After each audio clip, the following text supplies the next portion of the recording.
جی بسم اللہ الرحمن الرحیم.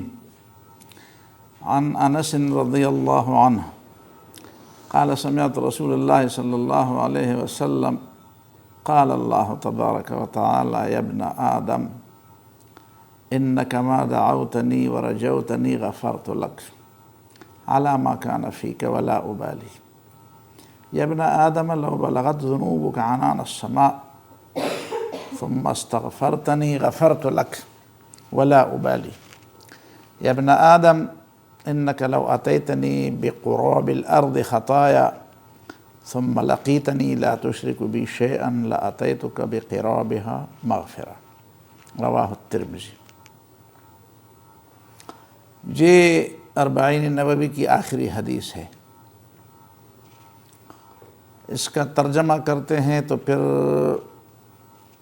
آپ سوچیں اس کو کون سا عنوان دینا چاہیے.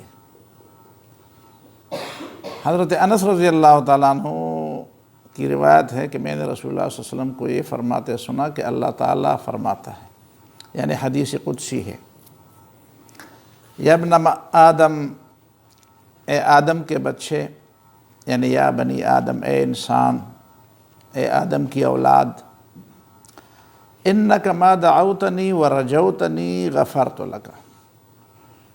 تو جب بھی مجھے پکارتا ہے، مجھ سے دعائیں مانگتا ہے اور مجھ سے امیدیں وابستہ رکھتا ہے، یعنی مجھ سے نا امید نہیں ہوتا، دعا بھی نہیں چھوڑتا، میری بندگی بھی نہیں چھوڑتا، چاہے حالت جو بھی ہو، اور تو مجھ سے توقعات بھی کاٹتا نہیں، نا امید بھی نہیں ہوتا، مایوس بھی نہیں ہوتا اور لگا رہتا ہے، تو غفرت لک، میں تجھے معاف کر دوں گا. علی ما کان فیک، چاہے تیری حالت جو بھی ہو، چاہے تو جتنا بھی گناہ گار ہو. ولا ابالی، مجھے اس کی کوئی پرواہ نہیں ہے، یعنی میں کسی کے سامنے جواب دے تو نہیں ہوں، میں نے کسی کو جواب نہیں دینا ہے، مجھ سے کوئی پوچھے گا تو نہیں کہ اس کو کیوں بخشا. یا ابن آدم لو بلغت ذنوبک عنان السماء، اے آدم کی اولاد، اگر تیرے گناہ اتنے زیادہ ہوں کہ وہ آسمان کو چھو جائیں، یعنی آسمان، زمین سے اوپر آسمان تک ساری فضا کو بھر دے، یا بادلوں تک پہنچ جائے، آسمان کے قریب پہنچ جائے، ثم استغفرتنی، پھر تو مجھ سے مغفرت مانگے، مجھ سے معافی مانگے، غفرت لک، میں تجھے بخش دوں گا، ولا ابالی، اور مجھے کوئی پرواہ نہیں. اتنے زیادہ گناہ کہ ساری زمین تمہارے گناہوں سے بھر جائے، آسمان تک پہنچ جائے، پھر بھی میں تجھے معاف کر دوں گا، مجھے کوئی پرواہ نہیں. یا ابن آدم انک لو اتیتنی، یعنی چھوٹے گناہ اور بڑے گناہ، کم گناہ اور زیادہ گناہ کے بخشش میں مجھے کوئی مسئلہ نہیں ہے کہ میں تھوڑے گناہ تو معاف کر سکتا ہوں، بڑے گناہوں کی معافی میں مجھے کوئی مسئلہ تو نہیں ہے.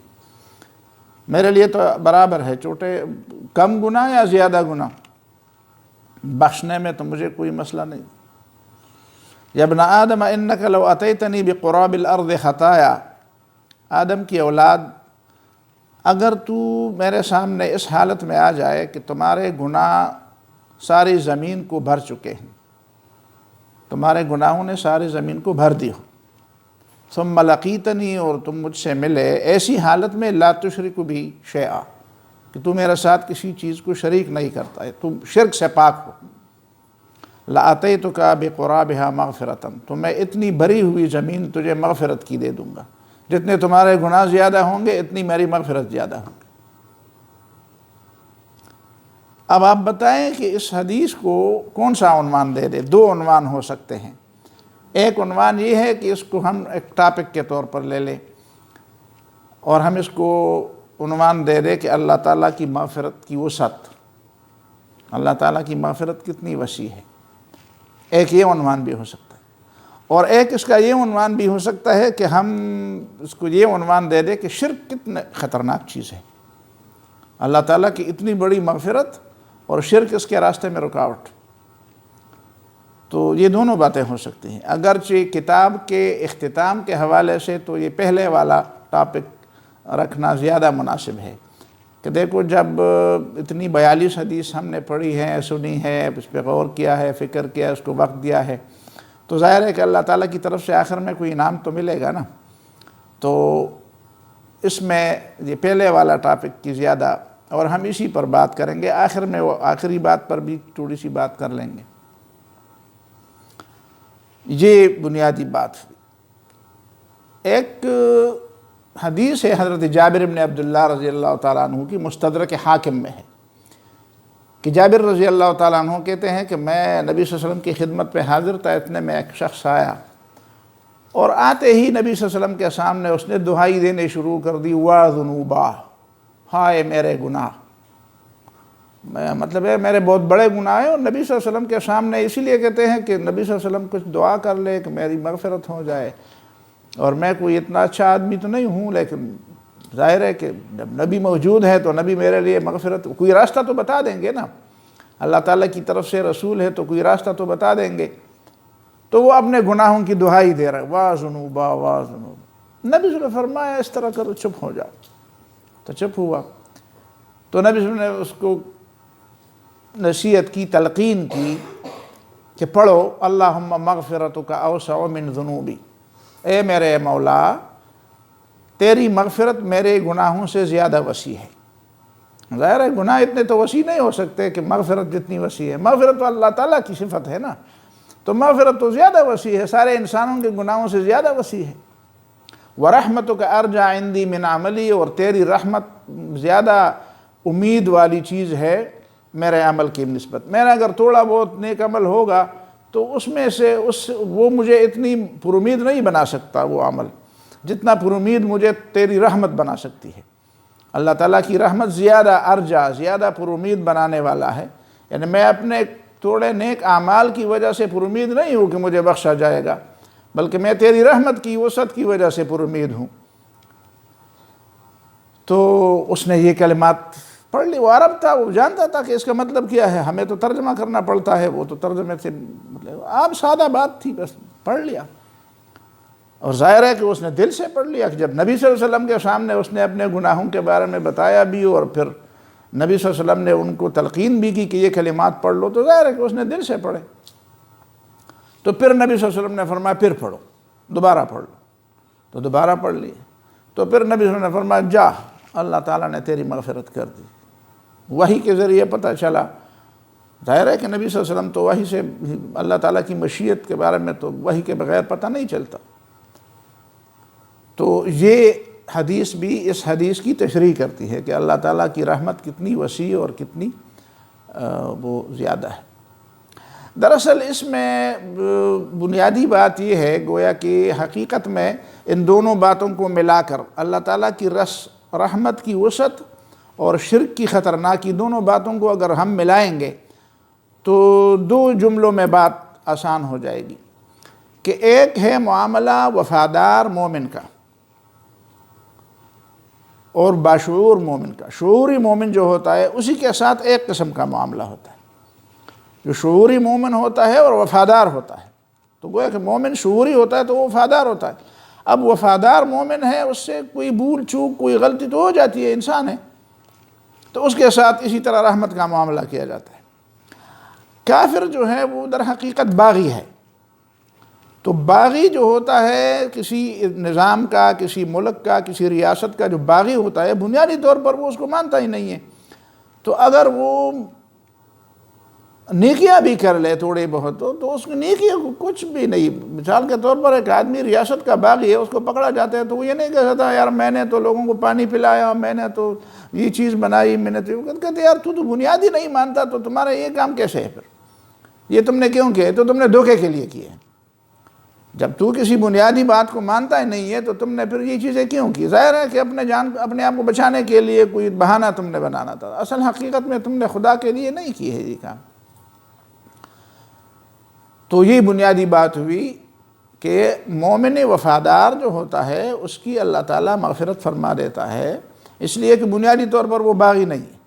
اور کافر جو ہے وہ بنیادی طور پر باغی ہے تو اس کی کسی عمل کو بھی قبولیت کا درجہ نہیں دیا جا سکتا، اس لیے کہ وہ بنیادی طور پر اس نے، جس طرح ہم مثال میں دیتے ہیں کہ اس نے ایڈمیشن ہی نہیں لیا ہے تو اس کو ڈگری کیسے مل جائے؟ تیسری چوتھی بات اس سلسلے میں یہ ہے کہ یہ حدیث تو بظاہر ایسی لگتی ہے کہ آدمی پھر گناہوں کی کوئی پرواہ نہ کرے، اتنے بڑے گناہ کہ وہ زمین سے آسمان تک پہنچ جائے، پھر لاؤ بالی، میں پرواہ نہیں کرتا، میں تجھے معاف کر دوں گا۔ تو اس کے دو پہلو ہیں۔ ایک پہلو یہ ہے کہ ایک آدمی کے ذہن میں ٹیڑھ ہو تو وہ تو یہ سمجھتا ہے کہ چلو اتنے گناہ تو میں کر نہیں سکتا، ابھی تک جو میں نے کیے ہیں وہ تو زمین پر ابھی تھوڑے سے اگے بھی نہیں ہیں، وہ تو دور سے نظر بھی نہیں آتے، تو وہ کہتے ہیں یار پرواہ نہ کرو اور کرتے گناہ۔ جس طرح وہ روح المعانی ایک تفسیر ہے نا علامہ آلوسی بغدادی کی، انہوں نے اس طرح کی عجیب نصیحت آموز انداز میں بات کی ہے کہ شیطان انسان کو دماغ میں یہ بات ڈالتا ہے بار بار کہ تکثر ما استطعت من الخطایا، بھائی جتنے بھی گناہ کر سکتے ہو کر لو، کوئی بات نہیں ہے۔ ستلقی فی غد ربا غفورا، کل جس رب سے تمہاری ملاقات ہونے ہے وہ تو بڑا مہربان ہے۔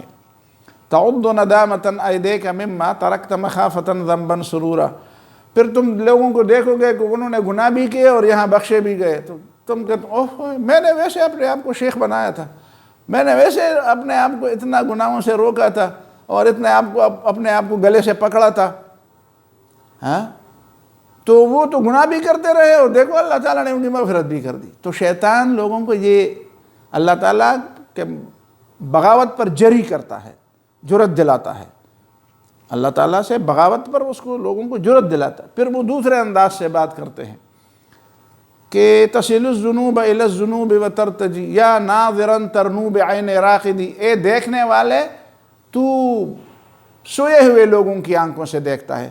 کبھی آدمی سویا ہوتا ہے اور اس کی آنکھیں کھلی ہوتی ہیں تو وہ دیکھتا نہیں ہے، تو کہتے ہیں لوگوں کو تو دیکھ، تمہاری آنکھیں کھلی ہیں لیکن تم تو سوئے ہوئے ہو، سوئے ہوئے لوگوں کی آنکھیں دیکھتی نہیں ہیں اگرچہ وہ کھلی ہوتی ہیں، تمہاری آنکھیں کھلی ہیں لیکن تم دیکھتے نہیں ہو۔ یا ناظرا ترنو بعین راقد ومشاہدا للامر غیر مشاہد، اور ساری چیزوں کو تو دیکھتا ہے لیکن ایسا نہیں لگتا کہ تو دیکھ رہا ہے۔ تصل الذنوب الی الذنوب وترتجی، کچھ گناہ تو پہلے سے تمہارے ہیں اور ان کے ساتھ تو مزید گناہ ملاتا ہے، اور تو امید رکھتا ہے درج الجنان ونیل فوز العابدی کہ مجھے جنت کے بڑے بڑے مرتبے ملیں گے اور عبادت گزاروں جیسے مقام ملے گا۔ انسیت ربک یوم اخرج آدم، تو اس بات کو بھول گیا کہ اللہ تعالیٰ نے اس آدم کو جو جنت ہی میں رہتا تھا، تو زمین پر ہے اور جنت جانے کے لیے گناہ پر گناہ کرتے ہوئے تو امید رکھتا ہے، لیکن تو بھول گئے یوم اخرج آدم منہا الی الدنیا بذنب واحد، اس نے ایک غلطی کی اور اسی آسمان سے اللہ تعالیٰ نے زمین پر اس کو اتار دیا۔ تو جس جنت سے ایک غلطی کی بنیاد پر اللہ تعالیٰ نے انسان کو زمین پر اتارا، تو اس کے بارے میں گناہ پر گناہ کرتے ہوئے اس زمین سے ادھر جنت جانے کی کیسے تو توقع رکھتا ہے؟ اس کا مطلب یہ ہے کہ اس حدیث میں یہ نئی بات بتائی گئی کہ گناہوں پر جرأت کی جائے اور گناہوں پر دلیر ہوا جائے۔ کچھ لوگ اس طرح کرتے ہیں۔ ایک صاحب نے مجھے بتایا، میں نے شاید یہ بات پہلے کی ہو، کہتے ہیں میں پنڈی میں ایک مسجد میں تھا تو ایک صاحب وہیں پہ، کچھ صاحب ہوتے ہیں ان کو تقریر، یہ بات اگر میں پشتو میں کروں تو زیادہ اس میں مزہ ہوگا، تقریر والا ورغلے، مطلب ایک خامخواہ وہ چاہتا ہے کہ میں کچھ بولوں، اس کی ضرورت نہیں ہوتی، تو اغلب تقریر ورغلے ہمارا پوشی لگا پرنجے جیسے لورشی۔ اب کسی کو چھینک آتی ہے نا، چھینک اپنی مرضی سے تو نہیں آتی نا، ہچکی اپنی مرضی سے نہیں آتی، تو آ جاتی ہے تو پھر آدمی بے اختیار ہو جاتا ہے، تو وہ بھی اس کو تقریر آئی تھی تو وہ بے اختیار ہوا تھا، تو وہ کہتا ہے سبحان اللہ میں اتنا ثواب ہے کہ تو اگر ایک دفعہ سبحان اللہ کہہ دے تو تیری پوری زندگی بھر اگر تو گناہ ہی گناہ کرتا رہے تو اتنے گناہ تو نہیں کر سکتا کہ اس کا ثواب تو کم کر دے۔ یعنی سبحان اللہ میں اتنا ثواب ہے کہ اگر تو ایک دفعہ سبحان اللہ کہنے کے بعد گناہوں پر جو ہے نا آستینہ چڑھا دے اور جو بھی گناہ تمہارے بس میں ہوں کر گزرے بلا خوف و خطر، تو ایک سبحان اللہ کہتے ہوئے تم نے جو ثواب کمایا تھا نا اس کا کچھ بھی نہیں بگڑے گا، اس میں سے کچھ بھی کمی نہیں ہوگی، کر دے۔ تو کہتے ہیں میں نے اس کو کہا بدبخت آدمی، تو لوگوں کو گناہوں پر دلیر کرتا ہے یا تو مطلب لوگوں کو اصلاح اور عمل کی تلقین کرتا ہے، یہ کس لیے تم بیٹھے ہو؟ بظاہر تو لوگ تمہارے پاس اس لیے بیٹھے ہیں کہ تو ان کو نیکی کی طرف بلاؤ، اب تو ان کو برائی کی طرف بلاتا ہے، یہ کیا طریقہ تم نے اختیار کیا؟ تو دجل ہے۔ تو ذرا ہوشیار رہیں، دجال کے شاگرد بھی مسجدوں میں درس دیتے ہیں، مسجدوں میں بتاتے ہیں لوگوں کو، کبھی کبھی ہوتے ہیں وہ دجال کے شاگرد، شکلیں انہوں نے مسلمانوں کی بنائی ہوتی ہے لیکن ذہنی طور پر وہ دجال کے شاگرد ہوتے ہیں۔ تو اس حدیث میں یہ مطلب نہیں ہے کہ آپ گناہوں پر دلیر ہو جائیں، بلکہ وہی مطلب ہے جو ہم سیرت میں پاتے ہیں۔ اب حضرت رسول اللہ صلی اللہ علیہ وسلم راتوں کو کتنا اٹھتے تھے اور کتنا وہ ہر معاملے میں، ہر قربانی جو لوگوں سے مانگتے تھے وہ پہلے وہ قربانی خود دیتے تھے، اور پھر اللہ تعالیٰ کی بندگی میں اور خاص کر نمازوں میں وہ اتنی اہمیت کے ساتھ پڑھتے تھے کہ پاؤں میں ورم آ جاتا تھا۔ تو پوچھا گیا کہ اللہ کے رسول تیرے تو پچھلے اگلے گناہ سب معاف ہے، گناہ ہے نہیں لیکن اگر چلو گناہ سمجھے تو وہ بھی معاف ہے، حالانکہ گناہ ہے کہاں؟ تو لغزشیں ہوں، خطائیں ہوں، جو بھی کچھ نامناسب وہ سب پہلے سے معاف ہیں۔ تو نبی نے فرمایا افلا اکون عبدا شکورا، تو کیا اس کا مطلب یہ ہوا کہ میں شکریہ ادا نہ کروں؟ تو پھر شکریہ ادا کرنے کے لیے اس کا مطلب یہ ہے کہ اگر اللہ تعالیٰ اتنی وسعت والا، اتنی رحمت والا ہے تو پھر تو اس کی طرف زیادہ متوجہ ہو جانا چاہیے۔ اس حدیث کا یہ مفہوم لیا جائے، اس کی طرف، اس کی رحمت کی طرف زیادہ، اس کی عظمت کی طرف زیادہ اس کی قدر ہونی چاہیے، اس سے زیادہ ڈرا جائے، اس سے زیادہ اس کا احترام کیا جائے، اس سے زیادہ اس کی قدر کی جائے، اس سے زیادہ اس کی طرف متوجہ ہوا جائے۔ دوسری بات یہ بھی ہے کہ یہیں پہ اللہ تعالیٰ جو انسان کو نا امید نہیں کرتا، تو نا امیدی تو ظاہر ہے کہ نا امیدی تو اس طرح اقبال کہتے ہیں نا ہو نا امید نا امیدی زوال علم و عرفاں ہے۔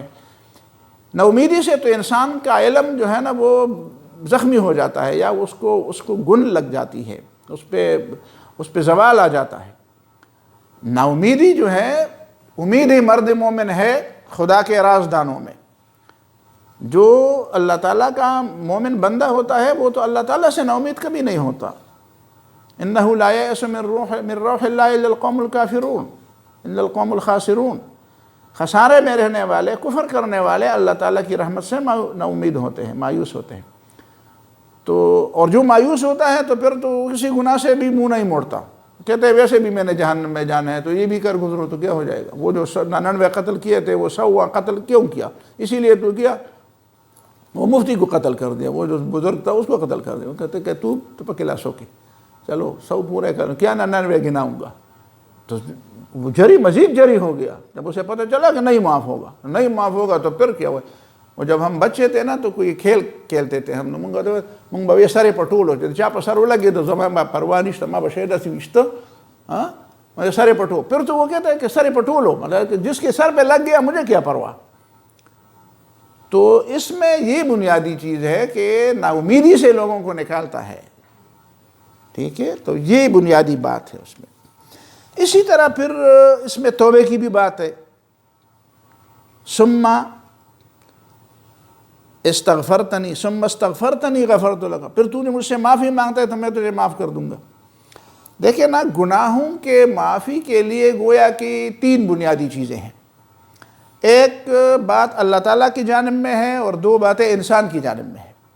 اللہ تعالیٰ کی جانب میں تو یہ ہے کہ اس کی مشیت ہے، اس کا ارادہ، یغفر لمن یشاء ویعذب من یشاء، اس کی مشیت ہے کس کو بخش دے اور اس کی مشیت ہے کس کو سزا دے۔ 2 باتیں جو ہے وہ انسان کی طرف میں ہے۔ انسان کی طرف میں یہ ہے کہ اس کے لیے توبہ کی بات ہے، تو استغفار کر لو، توبہ کر لو، معافی مانگو، اور اگر حقوق العباد ہیں تو بندوں کے حقوق ادا کر دو۔ اب جب انسان اپنے حصے کا کام کر دیتا ہے تو پھر اللہ تعالیٰ کی مرضی ہے، وہ اس کو معاف کر، اس نے وعدہ کیا ہے کہ تم مجھ سے مغفرت مانگتے ہو تو میں تمہیں معاف کر دوں گا، تم حقوق کی ادائیگی کی بات کرتے ہو تو میں تمہیں معاف کر دوں گا، اور اگر تو مغفرت طلب نہ بھی کرے لیکن تو نے شرک نہ کیا ہو تو میری مشیت معاف کر دوں گا یا سزا دے دوں گا، لیکن وہ مشیت اللہ تعالیٰ کی ہے۔ اسی پر تھوڑی سی اور بات آگے بڑھتی ہے، وہ کیا ہے؟ وہ یہ ہے کہ دیکھیں، یہ بالکل ہو سکتا ہے جس طرح اس حدیث کے ظاہر میں ہے کہ ایک آدمی اتنے گناہ کر دے جو آسمان تک پہنچ جائے، پھر بھی اللہ تعالیٰ شرک نہ کرنے کی وجہ سے اس کو معاف کر دیتا ہے، اور کبھی ایسا بھی ہوتا ہے کہ ایک چھوٹی سی بات پر بھی انسان کو سزا دے دیتا ہے۔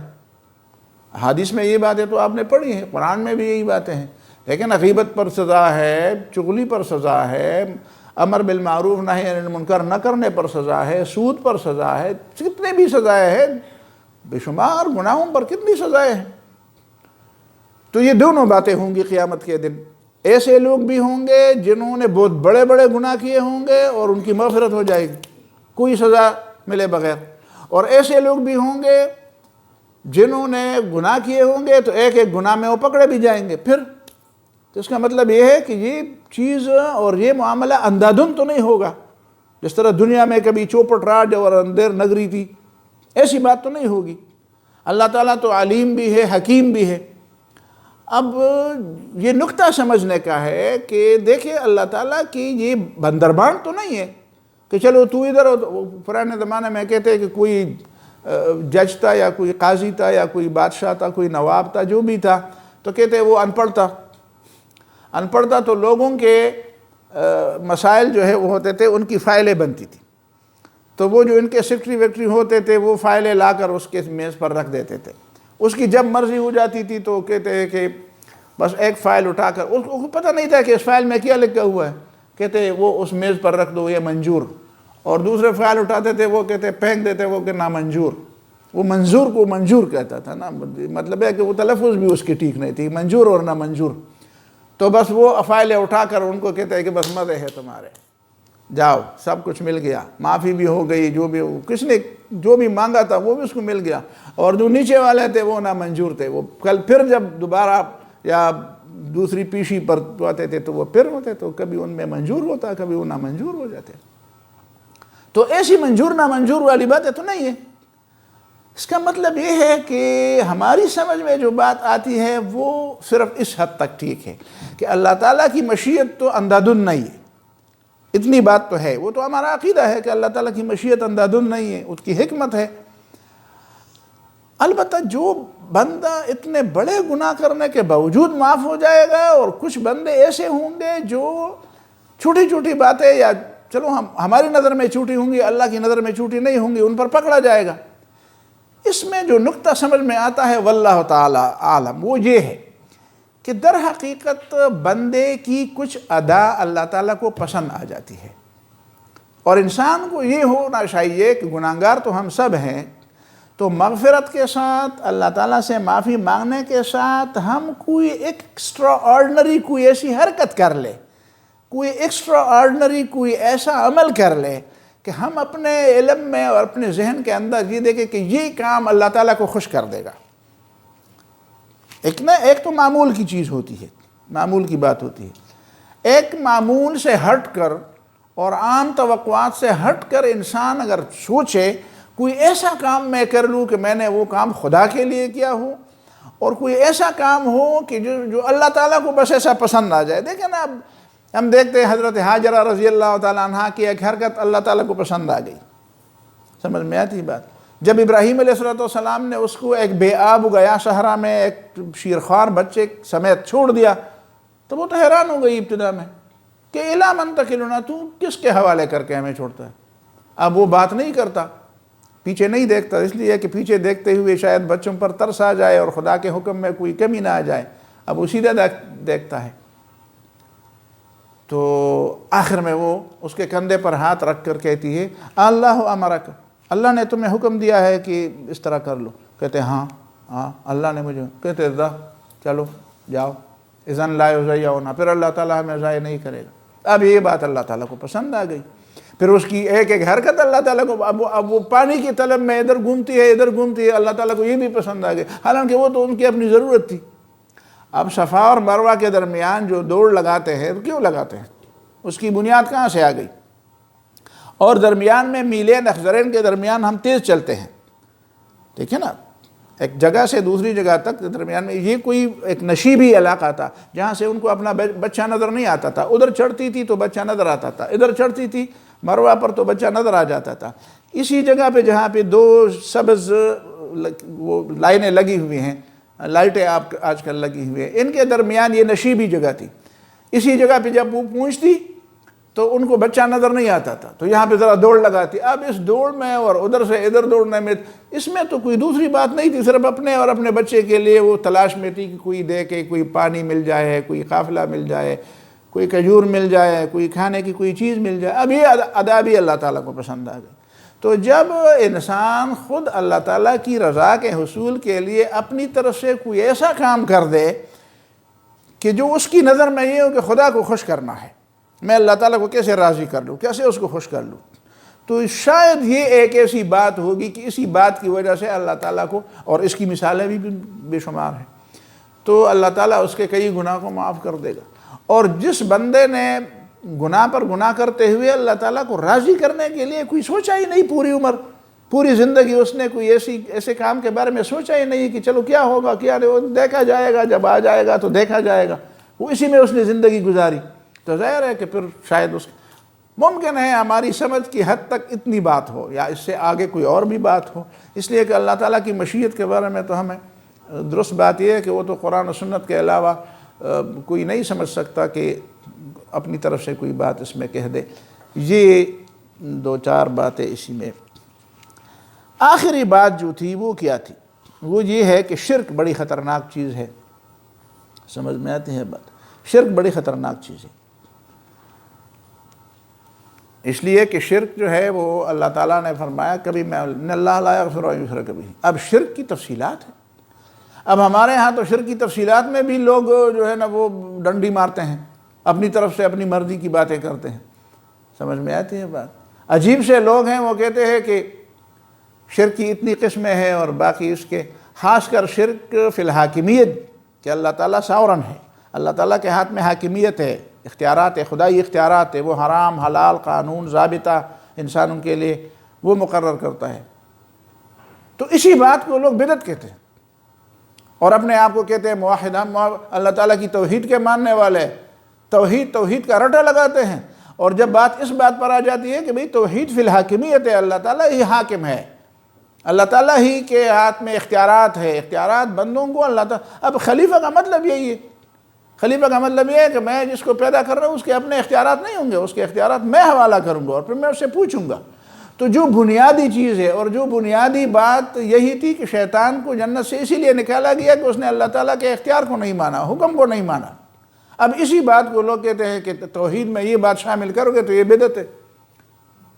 تو پھر ایسے لوگوں کو اپنے معاملے پہ ذرا غور کرنا چاہیے کہ تم کس توحید کو مانتے ہو، تم کس توحید کے انتظار میں ہو کہ میں نے چونکہ موحد ہوں اور مشرک نہیں ہوں لہذا میں بخشا جاؤں گا، بالآخر تو کبھی تو بخشا جاؤں گا، جنت میں چلا جاؤں گا.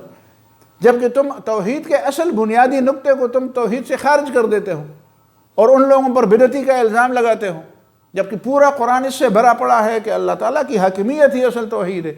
اب سجدہ غیر اللہ کو نہ کرنا یہ کیوں توحید ہے؟ کہ اللہ تعالیٰ نے حکم دیا. جب اللہ تعالیٰ حکم دیتا ہے کہ میرے علاوہ کسی اور کو سجدہ کرو تو پھر اس کو سجدہ کرنا فرض ہے. جس طرح آدم علیہ السلام کی طرف سجدہ کرنا فرض تھا، فرشتوں نے اس لیے کیا. تو فرشتوں نے ایک خدا کے سامنے سجدہ کیا اور ایک خدا کے حکم پر آدم کے سامنے سجدہ کیا. تو مخلوق کو بھی سجدہ کیا اور خالق کو بھی کیا اور تھے موحد. اور تم کہتے ہو کہ نہیں سجدہ بس صرف ایک خدا کو. اگر خدا کہہ دے تو پھر تو یہی توحید تو شیطان والی توحید ہے. اگر خدا کہہ دے تب بھی تم سجدہ نہیں کرو گے. اس کا مطلب یہ ہے کہ تمہارا سجدہ کرنے کے ارد گرد گھومتے ہو، حکم کے ارد گرد نہیں گھومتے ہو. جبکہ سجدہ نہ کرنا اور کرنا یہ حکم کے ارد گرد گھومتا ہے. تو لوگ عجیب سے لوگ ہیں، اپنے آپ کو کہتے ہیں کہ ہم شرک سے اپنے آپ کو بچانے والے ہیں اور شرک میں خود مبتلا ہو گئے ہیں. یہ کس نے تمہیں کہا ہے کہ توحید کی یہ 3 قسمیں؟ کہتے ہیں یہ سنت ہے اور یہ بدعت ہے. بدعت تو وہی ہوتی ہے جو سنت کے خلاف ہو. تو کیا نبی صلی اللہ علیہ وسلم نے فرمایا کہ توحید کی 3 قسمیں ہیں؟